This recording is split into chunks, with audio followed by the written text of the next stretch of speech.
So if you're going to hoist a tool up to the roof of a building, if you're going to dangle down equipment to somebody, you know, anything that you're going to use rope for that's not going to have a person on it, that's utility rope. Now, if you're going to send rope and equipment down to somebody, and there could be people on it, and you set up your anchor, and you do all this other stuff, why not just go ahead and use life safety rope, right? You can use life safety rope for both, but you can't use utility rope for both. Okay?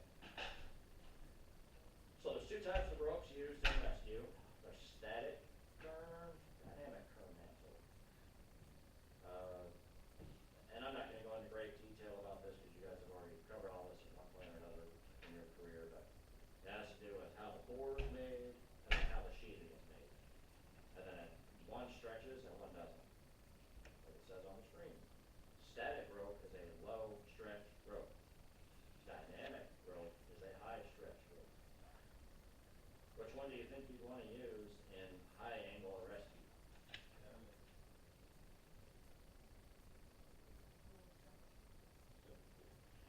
We're going to go further into it, okay? Just be thinking this kind of thing. There's different types of ropes for different types of applications. Generally speaking, with low angle, it doesn't matter because you're not going to fall with it. If you do, you're not going to shock the rope very hard, okay? Strengths for lifeline rope. This is life safety rope. So 7/16 rope, which I believe is what this utility rope here is 6,000 pounds. Half inch is what most life safety rope is. That's 9,000 pounds. 5/8 is big stuff. That's 13,000 pounds. So when they test rope, when they build rope and they test it, it's got to be to certain standards. So what they do is they just tie it off to an anchor and then they drop stuff. They put weight on it, and they drop it, and they see how much it can hold before it breaks, before it stretches. They study the fibers inside and outside. They see what happens to it. They do it when it's wet, dry, all that stuff. So when you're talking about these weights, generally speaking, if you, a victim, and 200 pounds of equipment on the end of the rope, you're still not going to be anywhere near 6,000 pounds. Now, is that static load, where if you had the rope tied and the rope's hanging and you had your load, is it 6,000 pounds that way, or is it 6,000 pounds of force on the fall that stretches and breaks it? There's a difference, right? So that's what ropes, when we're talking about all this strength and testing of ropes, there's a lot of different ways that ropes are going to get tested by us, and they have to meet all the standards set by them. So they test them and design them to withstand way more than what we're going to put on. If we're moving something with 6,000 pounds of 7/16 rope, there's a better way to do it. Okay, that's a pick and trick.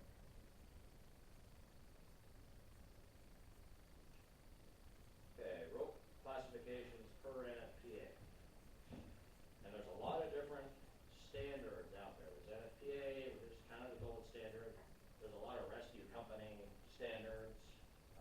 Then there's manufacturer standards as well. We here we go by NFPA and manufacturer's regulations. You can't go wrong with either of those. Okay. So class 1 rope. Light use, one person life safety rope. It still has to be life safety rope. Over 300 pounds working strength. Class 2 general use rope is for 2 people. Life safety rope over 600 pounds. And no, life safety rope must have an internal tracer tape indicating compliance. That's old. Not all rope does. So what that's saying is, back when I said there was 2 colors of life safety rope, they also ran a tape, a strip inside of the sheathing. If that was broken, that meant that the rope had been shock loaded and that rope was out of service. That most of the time, I don't know of any rope companies that do that anymore. There are probably some, but those are the ones that do that. When we visually inspect our rope, we'll go over here in a minute.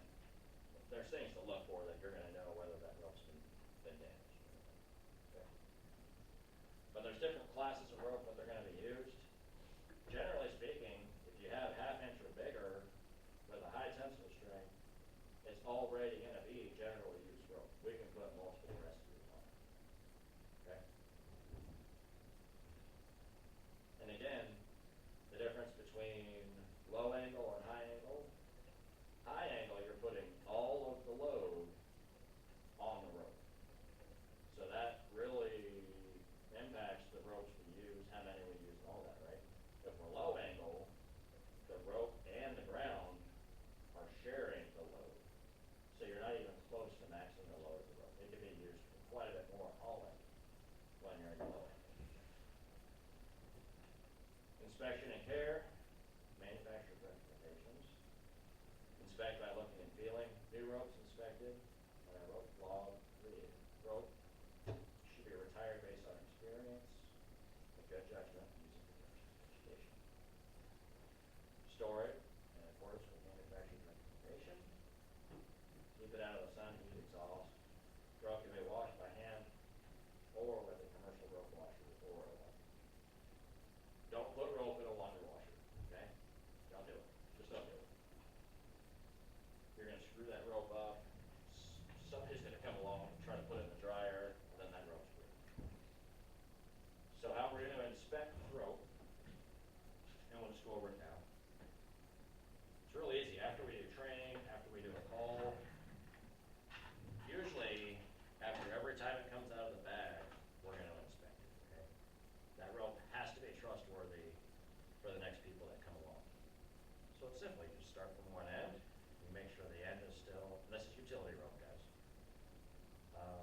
The life safety ropes will have a little rubber molded tag thing on the end. It'll usually have like a serial number or identification number or something. Make sure that's still there. If that cap is gone, you need to report that. Okay? Then you just take your fingers, you go along, and you feel it.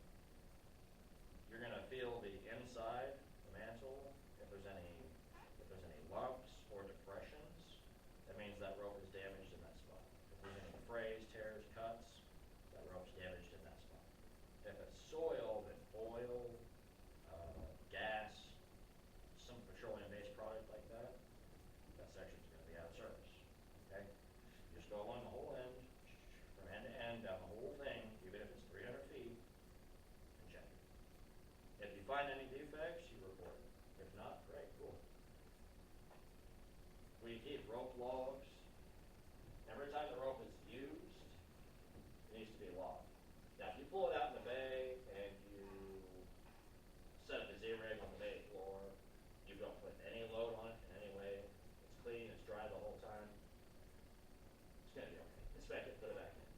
You don't have to log it. But if you're out in the woods, if you're outside, any type of load that's put on it, it needs to be logged as being used that time.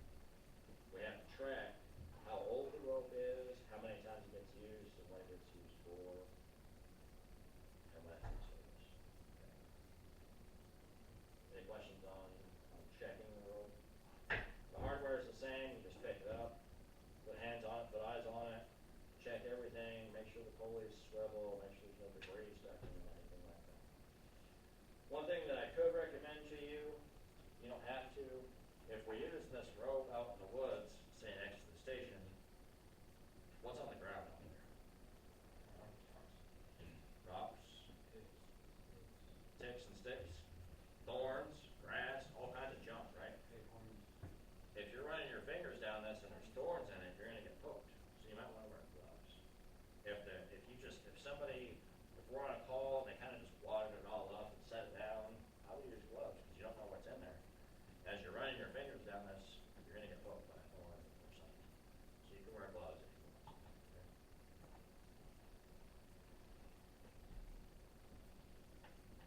Keep it out of the sun, heat, so where we store it on the truck is important. You want to keep it in a compartment, out of the sun, away from exhaust. Rope, regardless of the material it's made from, is really susceptible to the sun, water, exhaust, things like that. It's got to dry out of the sun. Would you want to store your ropes in the same compartment you great question, Austin. No, you would not. You do not want to store your ropes in the same compartment on a truck as your saws, gases, oils, anything like that. Okay? Remember that.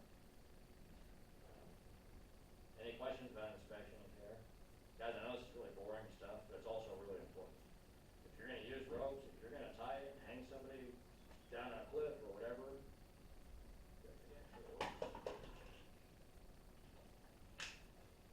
now everybody's favorite. Basic rescue knots. What are the 6 life safety fire service knots that Missouri says are life safety knots? Bowline. No. Water knot. It used to be. Well, line got taken out. Water. One. Figure Figure 8. overhand safety. The butterfly. Figure not bend. No. Alpine butterfly. Foliage. That's not a life safety knot. That's a utility knot. Yeah, they do. Alright, so something to look up and check, right guys? These are things we need to know. If you're gonna be tasked with something on a scene, you need to know what knots are used for what and whether you're confident in doing it or not. So, that being said, we're gonna cover some of the knots, but not all of the knots, okay? That sheet that I gave you has a bunch of them, but 6 are recommended as by the state as saying these are life safety knots. The rest are utility knots. Munter hitch. That is, what's the function of that? The hitch. Press it. Okay. Alright. The Prusik is, we're gonna go over that. Okay, so,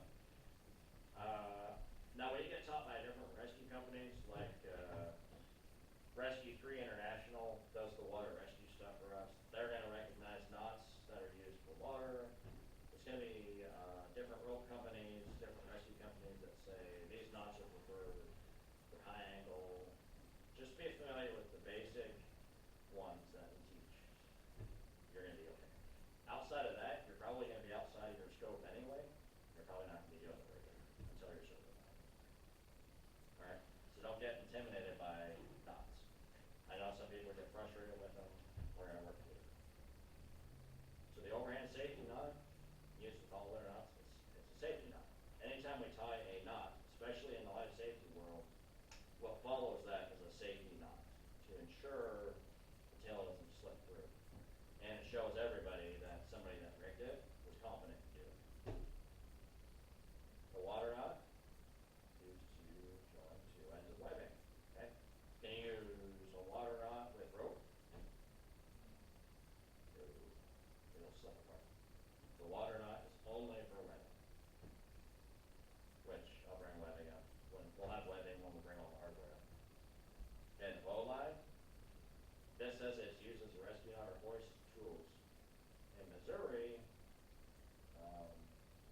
and I'll verify this, because I don't want to commit to something and be wrong on it, but the bowline was taken out. It used to be a life safety knot, it's not anymore. But it's a great utility knot for hauling stuff. Any kind of utility purpose is great.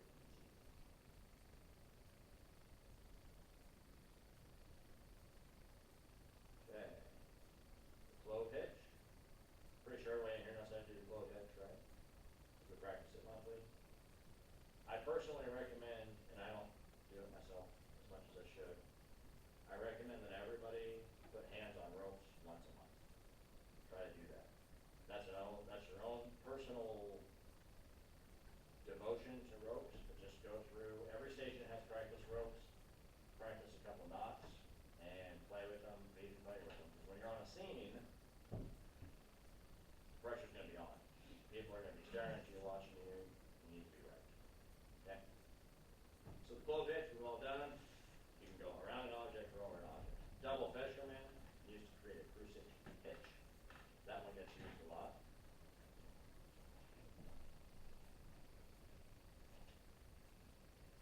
Okay. Figure 8. This is the most common, proven through time, trustworthy life safety knot there is, and that's the figure eight family of figure eights. You can do a figure eight on a pipe, a rounded object. You can do the follow through, which is probably the most common, it's easy. The double loop, and the inline. All of them have a function. What I want to point out is the inline figure eight commonly gets used at the end of the rope. Okay?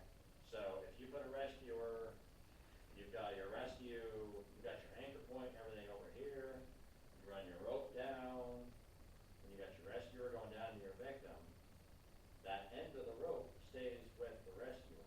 But you don't want them to slide off the end of the rope. So you put a figure eight on the end of it as a stopper.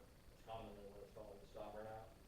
That way it can't slide through their pulleys or anything. If they cut loose, they'll stop on the end of the rope and not. Okay? So try to use a figure eight knot on the end as well. Don't use an overhand safety because it can come apart.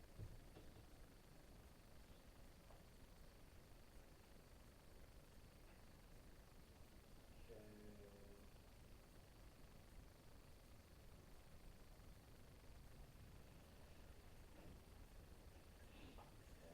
Thought that was a video. All right. Guys, so what that takes you to is a website about more ropes and knots. There's tons of those, okay? Tons. Anytime you want to go out and look at stuff, you can.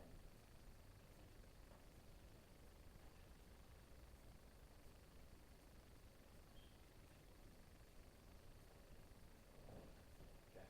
Associated software and hardware. Software, let's just go through it. So there's webbing. There's flat or tubular webbing. Used in place of or with the rope. 1-inch webbing has 45-pound tensile strength. 2-inch has 6,000 pounds. What is stronger, a 1-inch section of webbing or a 1/2-inch section of rope? Tube webbing. The webbing. Webbing's way stronger. Okay. What we use is tube webbing. So it's got 2 layers. So you can squeeze the sides and it makes a tube. It's hollow in the middle, right? Flat webbing is utility webbing.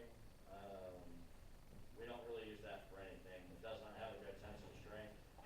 Once it gets frayed on the edge, it kind of just keeps fraying. That tube webbing is durable and it's strong. Also, webbing is good for water. We use webbing in water a lot. Is that where they come up with the water knot? It is, yeah, because it's a knot that holds together when it's wet. If you take a rope knot and you get it soaking wet, if you didn't tie it well enough, it can just snake right apart. Rope knots rely heavily on friction to be successful. Water takes that friction away and the knot becomes good. So what's a situation where rope knots could become severely affected during a rescue? Rain. Do we ever do rescues in the rain? Let it dry. Okay, so we have harnesses. They're constructed of sewn webbing. There's different types, class 1, 2, and 3. Class 1 is the seat style for emergency escape. So that's just around your waist and hips area. That's a self-extrication, self-rescue harness. Just for yourself, for self-escape. Class 2 is basically the same style, except now you're going to be using it for rescue. You may be having to hook somebody else to it.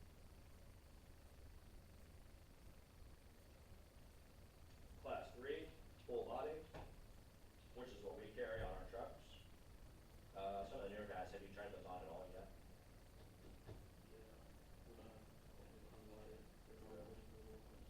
You did? Okay. They're kind of a pain to put on, right? Lots of holes, straps, things to pull. That gets harder when you're on the scene and in your bunker gear. So best place to practice it is back here before the bunker. Class 3 is the full body. It's got multiple anchor points. It's designed for you and victims every time. It's shock load rated for you and a victim. It's very safe. Very, very good to use. Okay.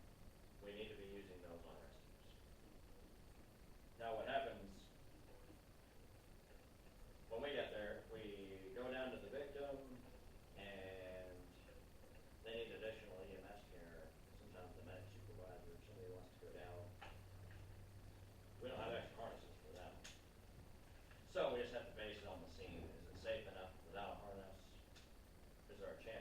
dangling from it, all that stuff.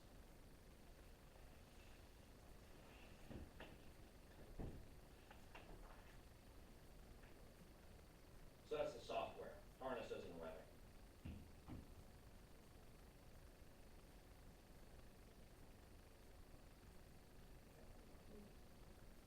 Hardware. In case you didn't notice, software is stuff that's soft, so hardware is gonna be stuff that's hard. Carabiners, pulleys, things like that. Carabiners. They can be steel or aluminum. They connect rubber webbing to objects. Types and strengths. Guys, there's tons of them. The steel ones are stronger, but they're heavier. And when you're carrying 10, 12, 15 of them, that weight adds up. Most of ours, actually I think all of ours are aluminum now. They're lighter weight, little less tensile strength, but they're all designed and tested to the same standards. And there's tons of different kinds of carabiners, okay? We use the self-locking ones, which again, I'll point out here in a little bit. But that weight difference matters a lot. Really, for our purposes here in Ozark, the difference of 1,200 pounds, we're not that worried about, okay? That's including shock load, tension on shock load, so that adds it's measured in weight. Okay, I'm not gonna get too technical into it, but it's measured in pounds. And when you shock load something, all that weight adds up quickly. And these are designed to withstand that same thing. Figure eights are used for descending, and it's just what flips on the front of your belt. It's a metal figure eight. It's just the shape of an eight. It's got two little gears on it. You run your rope through it for descending. Okay. Again, guys, this is just the awareness class. We're not getting too technical. Ascenders, we do have. They're constructed of aluminum. They clip on the rope, and they've got a handle that you can control. There's gibs. Those are the ones that we have. We have a couple different kinds, I should say. But they're used for descent control and climbing. So if there's a chance that you're going to go down the rope and you may have to climb back up the rope, maybe you should just take an ascender with you, or just go ahead and put it on, right? Because then it's already in place. Everything in rope rescue is redundant and designed for safety and efficiency. Okay, so think, if you're up here at the anchor and you go down a rope, now you've put load on the rope, you're under tension on the rope. Once that tension's on, is it easy to undo that to redo hardware, or is it hard? It's hard, right? So you want to plan everything before that. That way you can transfer that load if you have to, or change hardware or whatever you need to do. Which is commonly what the monthly hits people, by the way. Transferring load from one line to the next. Okay. So those are ascenders. Pulleys, we have single pulleys, double pulleys, we have skinny pulleys, wide pulleys, cruciate-minded pulleys. We're going to go over all those here soon. Pulleys help change the direction of rope haul, and they reduce the amount of effort it takes to haul something onward. So if I'm here, and I've got the load over there, and I'm pulling it to me with the rope straight, it's going to be heavy. That's going to be the heaviest it can be. But if I go somewhere over there, and I run a pulley over here, now that pulley reduces the effort I have to use to pull the load. Well, if you do that a couple times, it reduces it each time.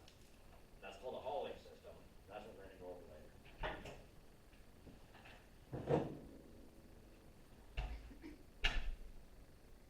Okay, cruciate cords. Cruciate cords are smaller rope, 6 or 9 millimeters. It's like 3/8 or a little smaller. Turn-mansell rope, it still needs to be strong. We use it for double fisherman knot. We use it for all kinds of things, okay? We can tie off other stuff to ropes, tie stuff off to other stuff. Whenever you hear cruciate cords, that's what we do. And we don't have any, I don't think we have any that are pre-sewn, unless they came in the new order. All of ours have to be tied, so we're going to practice tying those.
then you would prefer to have a second anchor in case things go sideways on the rescue. You could have a second anchor system, or your delay line.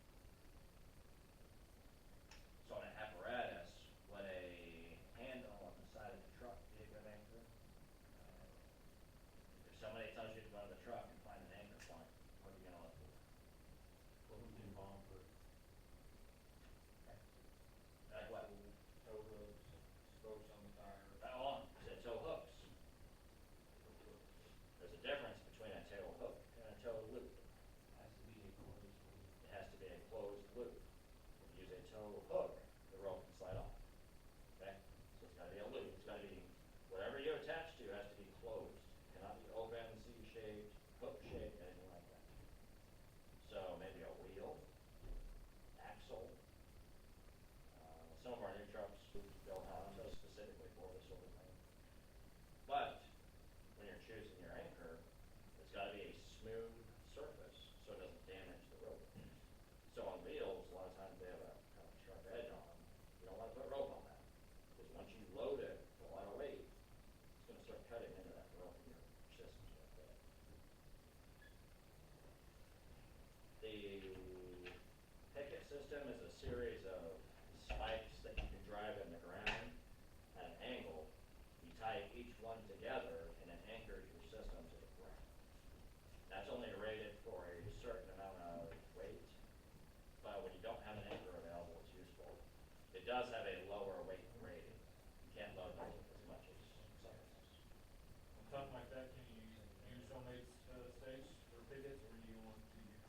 That's gonna be up to your organization. Yeah. I think you could, they have to be a certain length, certain thickness. You have to have a minimum of 3 or 4 in tandem, but I think you could. But they're not gonna be NFPA approved, you know, they're not gonna cost 5 times as much because they're NFPA approved.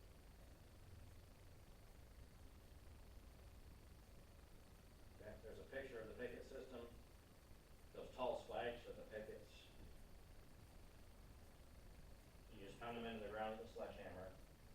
They're long and they're thick, and if you pound them in at an angle opposing wherever your load's going to be. You pound them in, you can tie your webbing to the bottom of one, and then you tie it to the top of the other so that they don't do this in the ground.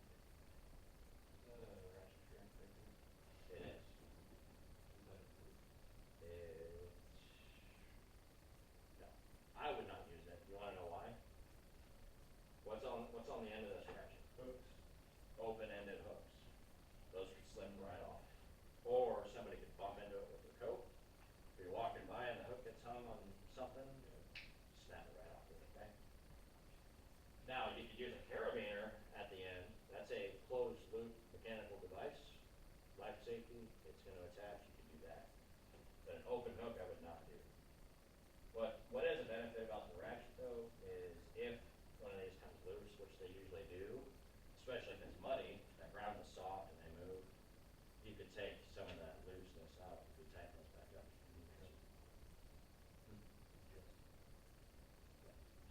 Now in this specific application, they're not doing low angle rescue at all. They're using it to stabilize that equipment, so it's a static load, that's not gonna shock the system. So we're not talking about a lot of weight, and they're not putting a body on the end of it. But the picket system, just one more method. I think we have them somewhere. They may be in storage, but I'll have to check on that.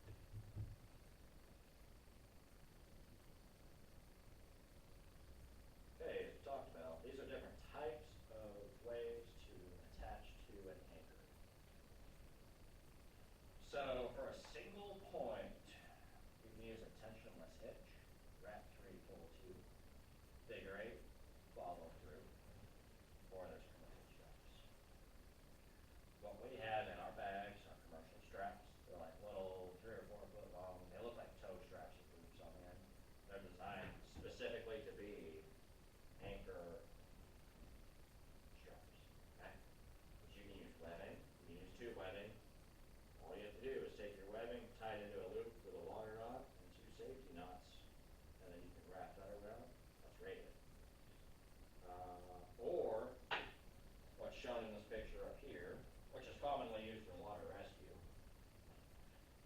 they'll attach the rope back to itself.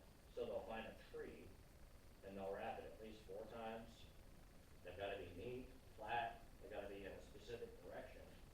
But the tail end of that rope comes back around, does a figure 8 to itself, and now that's an anchor. What happens is your load is here, go down that way. Once that gets pulled, the friction between the rope itself and the anchor increases and tightens down. If that's tied right, this will still be loose even after you put all your load on, okay? That will spin a little, but it will tighten down on itself, and that's it, it's just there. You can also just do a figure 8 follow through with a carabiner and then flip it to the rope. That's still the same thing. But once that's under load, you can't transfer that. You can't add to it. So if you have to do a second line like delay, something like that, you're going to have to, depending on the anchor anyway, you might have to find a different anchor and set up the whole thing. And once somebody's down here on this and all their weight's on it, you can't set up a hauling system. Grabbing that rope right there and trying to pull them up is going to be difficult. You're not going to be able to add the hauling system to that. So that's why we teach setting up the Z-rig automatically, because you can ascend and descend with it. So earlier you said that your anchor had to be, I believe you said 3 times the size of your rope, 4 times the size of your rope. Okay, so if you're adding another rope to that piece of pipe that it's got, does that now have to be 4 times the size of both ropes together? Generally speaking, and especially how we do it here, you would find another anchor. If it's that close, now if it's a tree, it's going to support it. But what happens is when you put multiple ropes on the same anchor, especially if it's a vertical anchor, the ropes start getting entangled with each other. They start getting in the way. If you can find a second anchor system, your ropes are clean, you have a good clean working space, nothing's getting tangled. If it's horizontal like that, and it's sturdy enough, like a steel pole in concrete, maybe you could set them far enough apart, to where they're not going to entangle with each other. But if it's on a tree, let's say you got a vertical anchor, you tie here and then you tie up here, those ropes are going to go down. They're going to go down at the same point. Well, if you're going over the edge of a hill, now you've got these 2 ropes working on each other.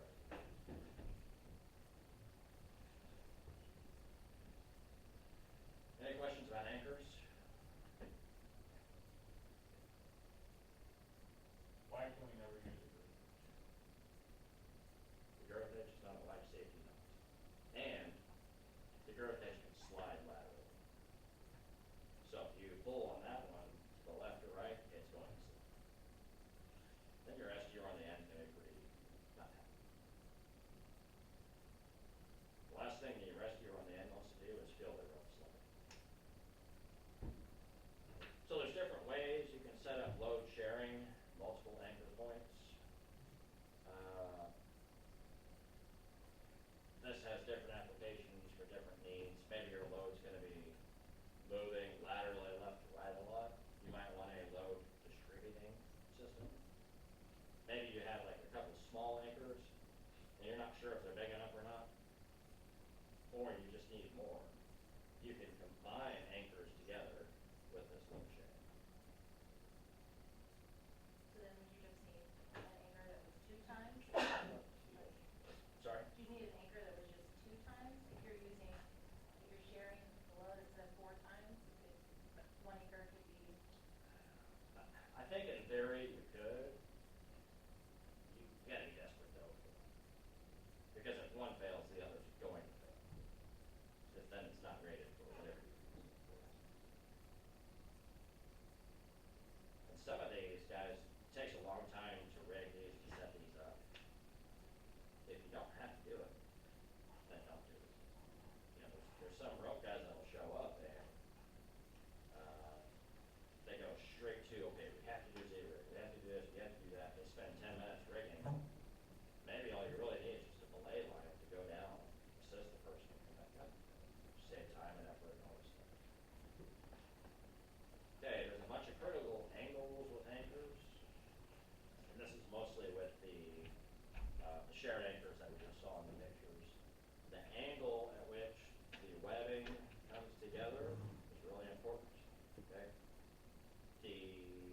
wider the angle, the more the load is being put on the rope itself. The closer the angle, the load is being distributed on the anchors. Okay? 120 degrees is the magic number. You want to be between 90 and no more than 120. So if it's like this, almost 180, it's too much. But if it's within 90, that's also too much. So you really have to, and that can be adjusted with the length of the webbing that you use and all that stuff. This is just saying there's different ways to do it. Okay, redirect angles, that's the same thing we just talked about. Belays, what's a belay line? Safety line. It's a secondary line, so if your primary work line fails as your rescue operation's on, the belay line will catch all of the load so they don't continue down the hill or wherever they're going to go. There's different ways to attach it. It has to be on a separate anchor system, and it has to have a different person minding it at the top of the hill. Most of this rope rescue stuff, there's got to be a lot of people involved for safety reasons. Generally, what we use them belays for is a safety net. There's different ways to control them, different hardwares, different setups. We're not going to go too far into that.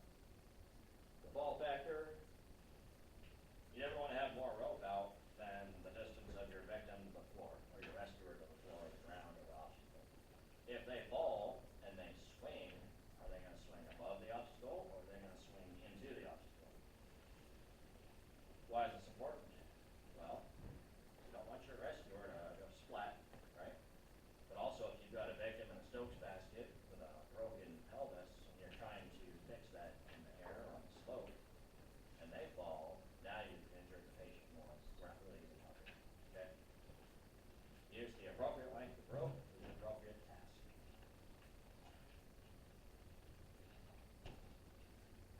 Mechanical advantage systems, this is what we talked about.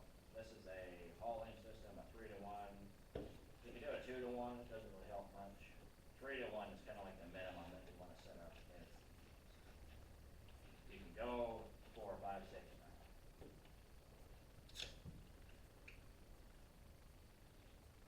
So this is a 2-to-1 system, okay?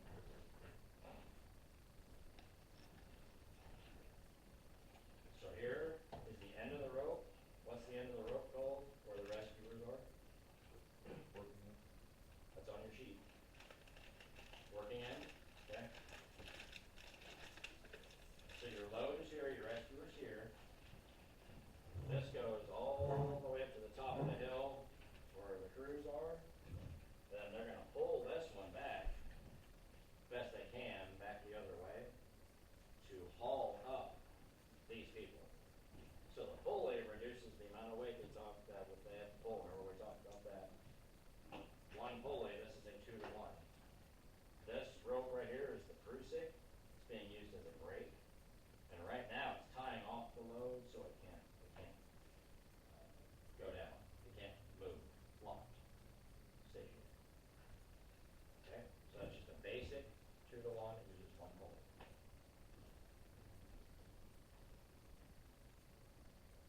3-to-1, this is the most common. It's a hauling system, mechanical advantage system, Z-rig, whatever you want to call it, it's all the same. It makes a Z. Okay? Your anchor is up here. Where this blue strap is, that's your anchor. Your load is down here. You've got your knot where your load's attached.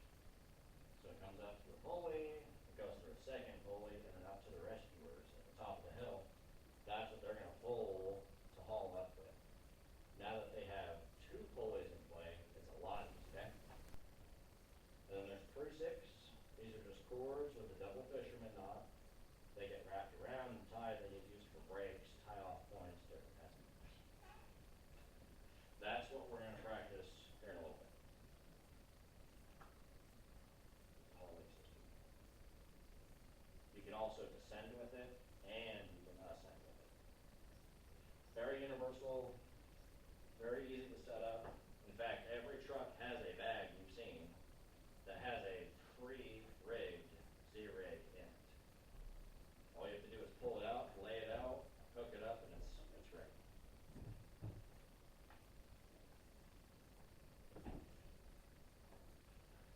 Okay, then we get a little more technical. There's 4-in-1. These are double pulleys.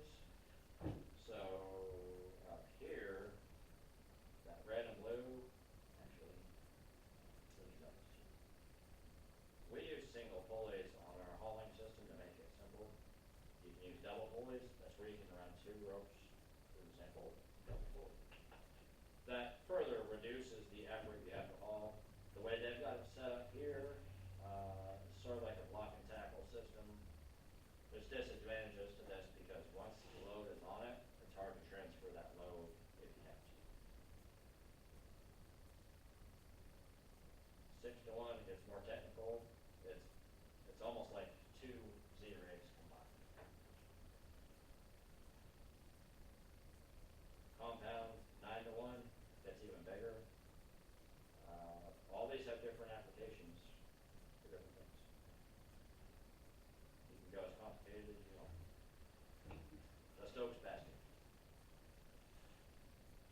Okay. And we're going to keep this simple, guys, for today, okay? You've all seen the Stokes basket. You know what it is. We have multiples. They have that railing around the top of them. That's for attaching rope and webbing. That's how we tie the victim in it. Because once we put a victim in that as the rescuer, they're our responsibility. If they fall out, if they slide out, it's going to be bad. They're going to get hurt more. We're going to look bad. The situation's going to get worse. So we use webbing to tie over the top of the victim and tie them into the basket. Yes, it takes a little bit of time. However, when you're hauling them up the slope, you might drop the Stokes basket, it might tip, your team might fall, all sorts of things can happen, and the patient could fall out. Now, in low angle, that's not such a big deal, right? But if you're hanging off the side of a building, off the edge of a water tower, that patient's life is 100% in your hands as the rescue. And that's a very technical tech rescue skill that none of us in here will do. But you need to be aware that this stuff matters.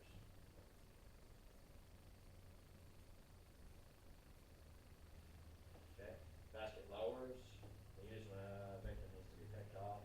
When they use the term pick off, that means picture a high-rise building, say 6 stories, and a victim's hanging out of the 5th floor window, and we have to take them up to the roof, maybe they're injured or whatever. The rescuer is going to come from the roof down with the basket, load the victim into the basket on the side of the building, latch them in, and then they're going to get hauled back up to the roof. That's what a pickoff is. Or they could be lowered to the ground. If there's fire below them, they're not going to be lowered to the ground. Use breaker bars, different deal. Okay. Your higher weight, you've got way more safety checks. When you're doing baskets, you have to check everything. Now you've got extra weight, extra load. The baskets are heavy and awkward. It's not a fun process, but you got to do it. Tenders, different brake systems, delay systems, lots of ropes.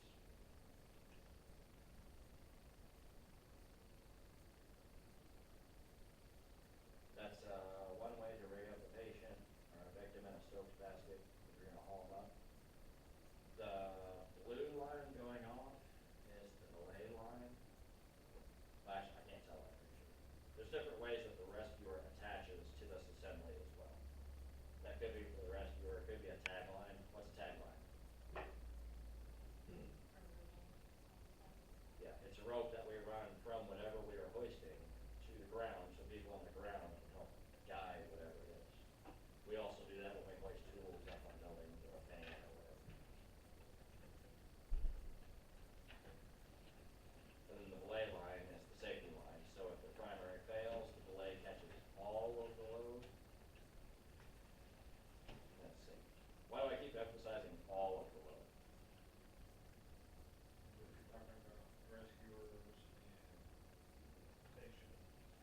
tools, equipment, everything you have has to be attached to the primary line.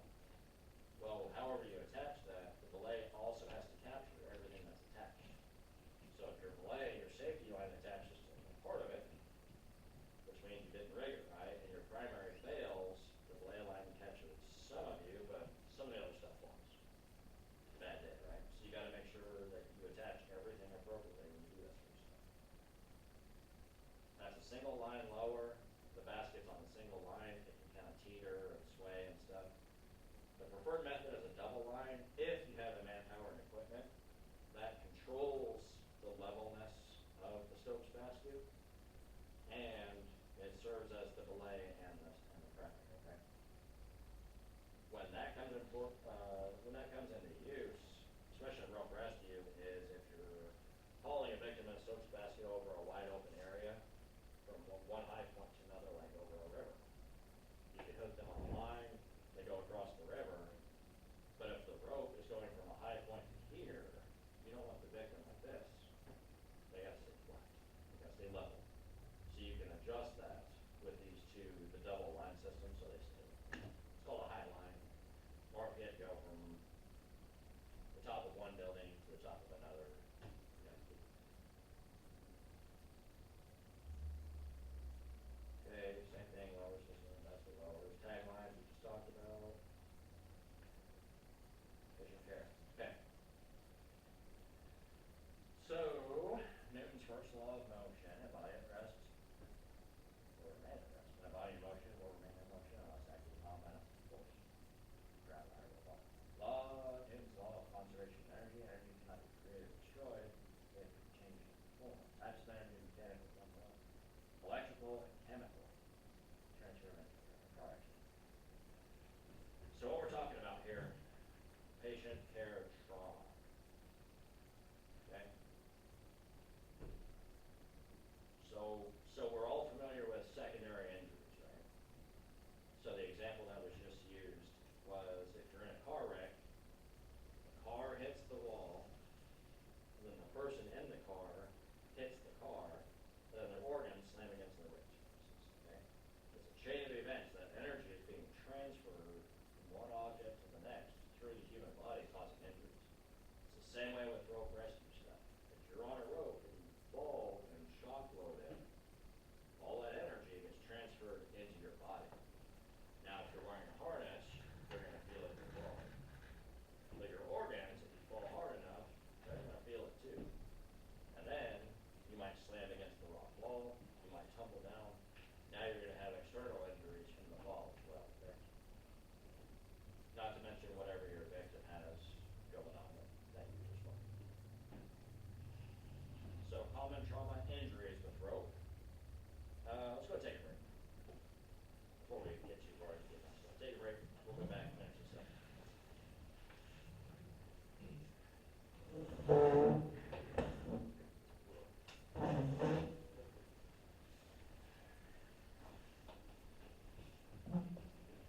Nice. Now I'm going to bring rope hardware stuff off the ladder. We're up here. If we need it on a call, we'll just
don't think it was right. Because we tried it one time, and I think it was a little, Was it the story on how to tie a T-ring? yeah, Yeah. like